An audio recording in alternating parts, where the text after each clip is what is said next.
All right, man, so I took a look at your footage here, and of course I have some feedback for you. So I'll tell you what we're looking for here. And by the way, your assessment of the times of the strings and what you should be seeing for confirmation, what would be appropriate for a match, that all looks generally fine to me.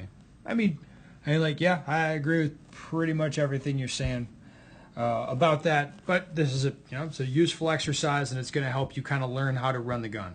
So the first thing I noticed watching this, it's a little bit pixelated and shitty, but I'm sorry about that. But anyway, first thing I noticed watching this was that shaking. So watch your hands here in the gun.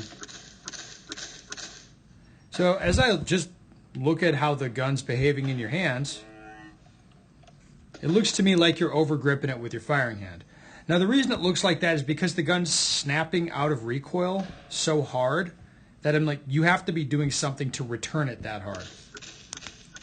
It's like you're not letting it recoil and then, addressing what you see or driving the gun back to the point of aim with your eyes. Yeah, you see that. You see the problem, I think. All right. But I would say you're over gripping the gun with your firing hand. I can't tell precisely based on the angle, but I would not be surprised if you don't have a good grip with your support hand, and then you're compensating by clamping on the gun with your firing hand. I wouldn't be surprised to learn that. I can't tell for sure based on the angle and kind of the resolution.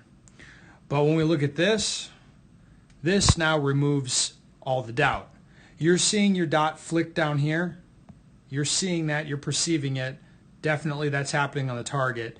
And what I want to point out here is that everything that's not where it ought to be, look at this. This is the pattern.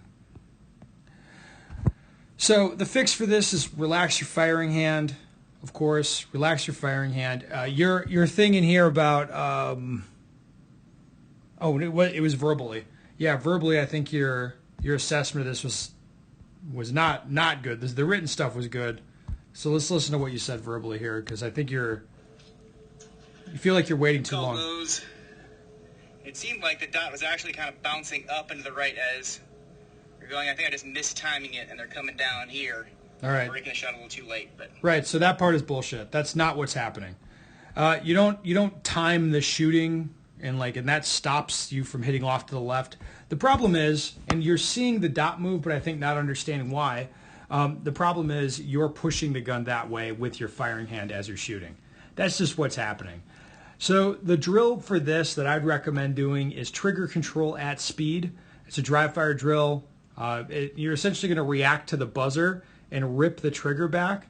And your dot inside the window should look pretty still. If you start seeing it flicker around, as you should see that to start with, I should say, because that'll mean you're accurately reproducing what's actually happening here, and then you'll work through it. And you'll work through it by holding your firing hand still and not mashing the trigger like this. As far as what drills to run in the future, yeah, MXAD is going to help a lot with this. It's kind of a sister drill to Bill drills. It tests a lot of the same stuff like hand tension, grip, tracking, looking to a spot on the target, tracking your sights. So mixing in MXAD would be a good thing to do. I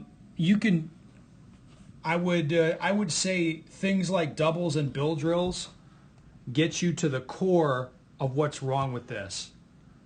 I mean, this is a trigger control problem essentially and a grip problem. It's not usually going to be fixed with any other means. I would get trigger control at speed going at home, and when you're out shooting again, as soon as you start getting your Bill drills looking like just half as many C's or something like that, when they starts to look a little bit better, yeah, mix in other drills definitely, because that's just going to help you learn even faster.